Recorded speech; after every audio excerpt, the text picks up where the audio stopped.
तर विधान परिषदेच्या निवडणुकीच्या पार्श्वभूमीवर नाशिकमध्ये महायुतीत बंडखोरी होताना पाहायला मिळते।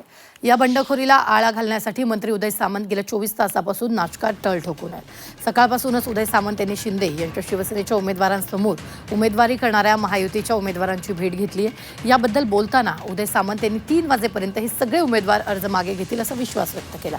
उद्या विधान परिषदेचा उमेदवारी अर्ज घेण्याचा शेवटचा दिवस आहे आणि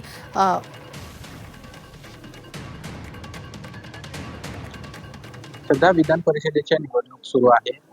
अर्जाचा माघारीचा उद्या शेवटचा दिवस आहे। मात्र नाशिकमधल्या अनेक महायुतीमध्ये बंडखोर तयार झालेले आहेत। यांचा अर्ज माघारी घेण्यासाठी मंत्री उदय सामंत नाशिकमध्ये तळ ठोकून आहेत। आपल्याबरोबर उदय सामंत आहेत, आपण त्यांच्याशी बोलूयात।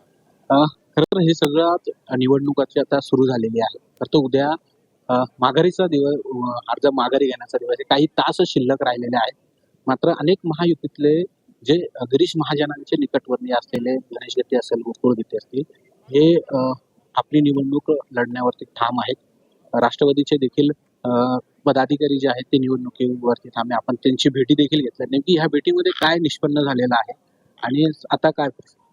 नाही, मी सकाळी देखील पत्रकार परिषदेमध्ये असं सांगितलं की पक्ष म्हणून काही जबाबदाऱ्या ह्या आम्हाला वाटून दिलेल्या आहेत। त्याच्यामध्ये गणेश गीते आणि गोकुळ गीते यांनी स्वतःहून आपल्याकडे स्टेटमेंट अशी दिली की ह्या सगळ्या संदर्भातला निर्णय हा गिरीश महाजन साहेब घेणार आहे आणि म्हणून त्या दोघांच्या बाबतीतला निर्णय हा गिरीश महाजन साहेब घेणार आहे। बाकी ठिकाणी गैरसमजात जे फॉर्म 6 भरलेले आहेत त्यांच्याशी मी 1 to 1 चर्चा केलेली आहे। मी काही लोकांच्या घरी जाऊन चर्चा केलेली आहे। तुम्हाला उद्या 3 वाजता अतिशय चांगला रिझल्ट हा नाशिकचा बघायला मिळेल।